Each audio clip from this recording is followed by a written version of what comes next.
Hello दोस्तों, मैं हिमांशु पांडे आपका अपने यूट्यूब चैनल ज्ञान स्टार में एक बार फिर स्वागत करता हूं। दोस्तों, आज हम लोग क्लास 10th यूपी बोर्ड के आर्ट यानी कि कला वाले कंप्यूटर का पेपर एनालिसिस करेंगे और देखेंगे कि आपका ऑब्जेक्टिव क्वेश्चंस में कितने क्वेश्चंस सही हैं।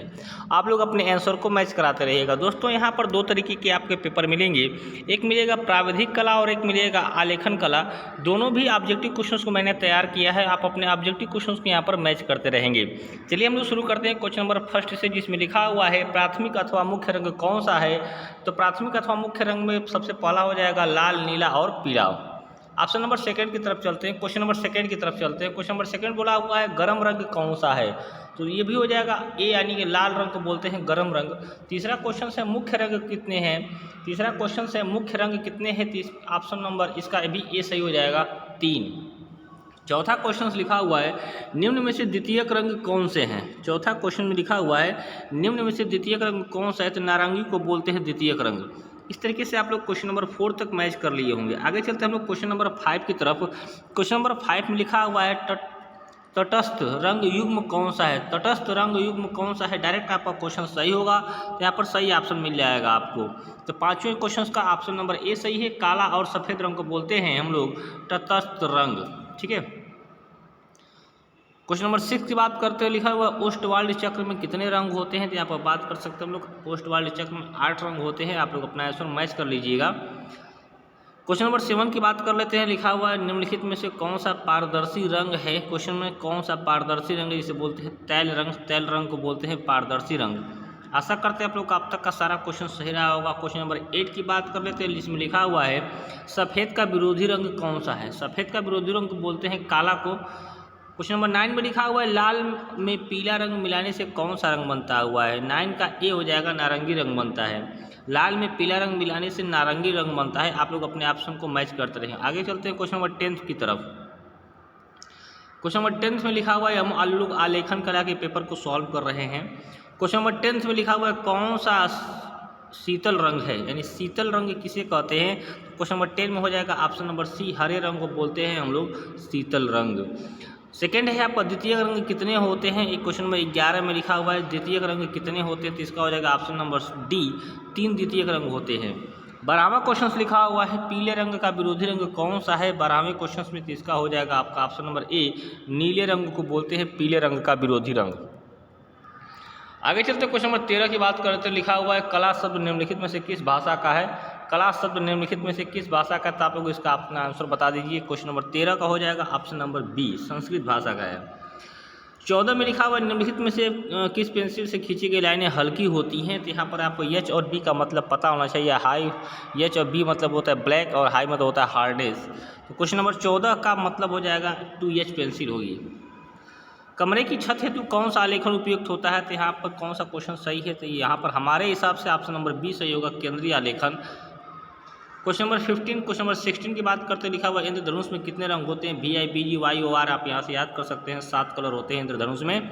क्वेश्चन नंबर 16 की बात करते, लिखा हुआ है फर्श के मध्य भाग हेतु कौन सा आलेखन उपयुक्त है। क्वेश्चन नंबर 15 और 17 में थोड़ा सा डाउट है हमें, लेकिन फिर भी मैं यहाँ पर ऑप्शन लगा रहा हूँ, आप लोग अपने ऑप्शन को मैच कर सकते हैं। फर्श के मध्य भाग हेतु यहाँ पर हो जाएगा वृत्ताकार आलेखन सर्वाधिक उपयुक्त होगा। क्वेश्चन नंबर 18 की बात कर लेते हैं, आप लोग अपना आंसर मैच कर लिए होंगे। क्वेश्चन नंबर 18 में लिखा हुआ है कपड़े पर रंगाई या पेंटिंग हेतु कौन सा रंग सर्वाधिक उपयुक्त है। इसका आंसर हमें नहीं मिल पा रहा है, आप लोग अपना आंसर इसका कमेंट बॉक्स में कमेंट कर सकते हैं। क्वेश्चन नंबर 18 का।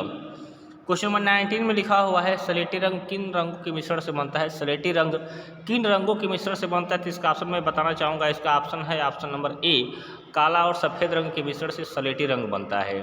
क्वेश्चन नंबर 20 की बात कर लेते हैं, जिसमें लिखा हुआ निम्न में से किस पेंसिल से खींची गई लाइनें गहरी होती हैं। क्वेश्चन नंबर 20 का हो जाएगा option number B, 4B pencil से खींची गई लाइनें सबसे गहरी होती हैं। तो यहाँ पर मैंने आपको 20 क्वेश्चन आलेखन कला के कराए। अब आते हैं हम लोग प्राविधिक कला के कुछ क्वेश्चन कर लेते हैं। 20 क्वेश्चन यहाँ पे दिए हुए। प्राविधिक कला के क्वेश्चन में आप लोगों को मैथमेटिकली पोर्शन ज़्यादा देखने को मिला होगा। यहाँ पर सबसे पहला लिखा हुआ है किसी त्रिभुज के क्षेत्रफल का सही सूत्र क्या है, तो आप लोग बचपन से पढ़ते आ रहे हैं 1/2 आधार गुणे ऊंचाई। इसका ऑप्शन नंबर हो जाएगा पहला, जिसका लिखा हुआ है 1/2 आधार गुणे ऊंचाई।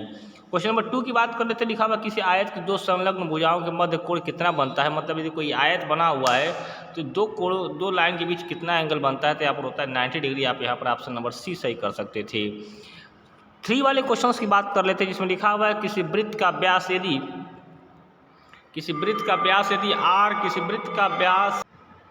किसी वृत्त का त्रिज्या यदि r है तो वृत्त का व्यास क्या होगा, 2r हो जाएगा। आप लोग यहाँ से ऑप्शन नंबर ए मार सकते थे। आइए क्वेश्चन नंबर 4 की बात कर रहे थे। लिखा हुआ है 1 किलोमीटर में कितने हेक्टोमीटर होते हैं। क्वेश्चन नंबर 4 में डायरेक्ट आपको याद होगा तभी ये क्वेश्चन सही रहा होगा, 10 होते हैं। 1 किलोमीटर में कितने हेक्टोमीटर होते हैं, तो ये हो जाएगा ऑप्शन नंबर 4 का ए 10 हो जाएगा। क्वेश्चन नंबर 5 की बात कर लेते हैं यहाँ पे। हाँ, क्वेश्चन नंबर 5 में लिखा हुआ है 1 डेकामीटर में कितने डेसीमीटर होते हैं। क्वेश्चन नंबर 5 में हो जाएगा ऑप्शन नंबर बी 100 डेसीमीटर होते हैं। 1 डेकामीटर में कितने डेसीमीटर होते हैं, तो 100 डेसीमीटर होते हैं।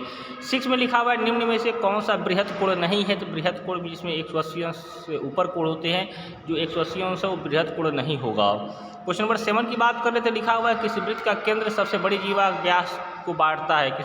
किसी वृत्त का केंद्र सबसे बड़ी जीवा यानी व्यास को बांटता है कितने भागों में, 2 समान भागों में बांटता है, आपको पता होना चाहिए। क्वेश्चन नंबर 8 की बात कर लेते हैं हम लोग।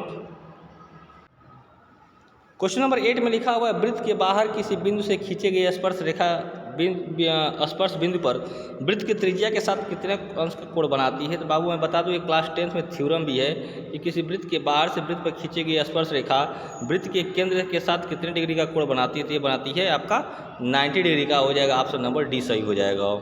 यहाँ पर आप क्वेश्चन नंबर 9 की बात करने लिखा हुआ है किसी त्रिभुज के बहिष्कोणों का योग कितना होता है। कोई त्रिभुज यदि ऐसा बना हुआ है इसके सभी बहिष्कोणों का योग कितना होता है। ठीक है, तो ये 360 डिग्री होता है, जो कि हो जाएगा 4 समकोणों के बराबर हो जाएगा।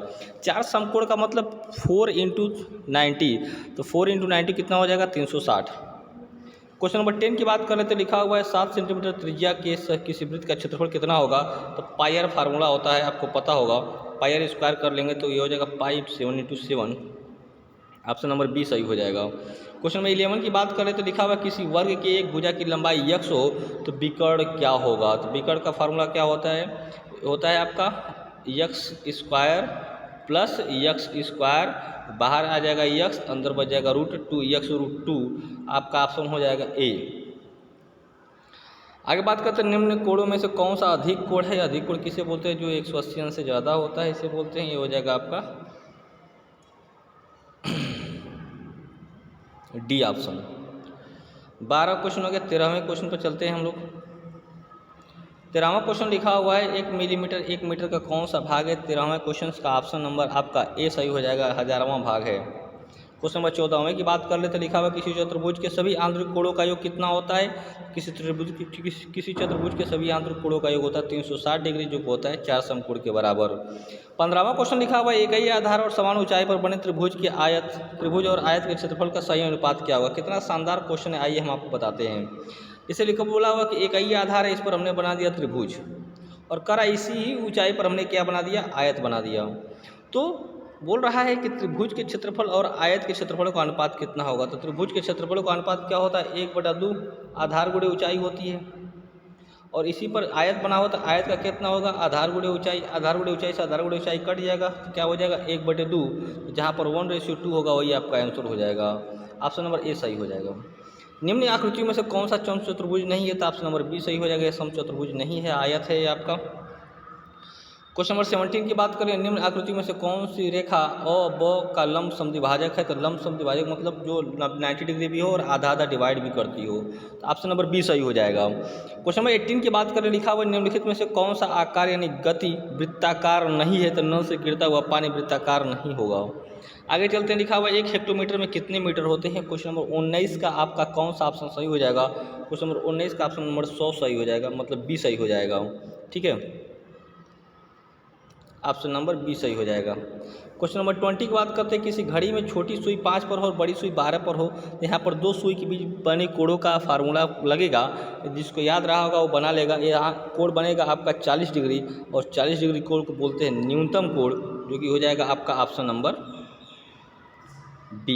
इस तरीके से आपका कितना क्वेश्चन सही है आप अपना मैच कर सकते हैं और कमेंट बॉक्स में कमेंट कर सकते हैं। यदि कोई ऑप्शन गलत होगा तो आप उसको सही करके कमेंट बॉक्स में कमेंट कर दीजिएगा। हम लोग इसी तरह मिलेंगे क्लास 10th के साइंस पेपर के एनालिसिस के साथ। तब तक आप लोग को bye bye, good good, paper को शेयर करते रहिएगा।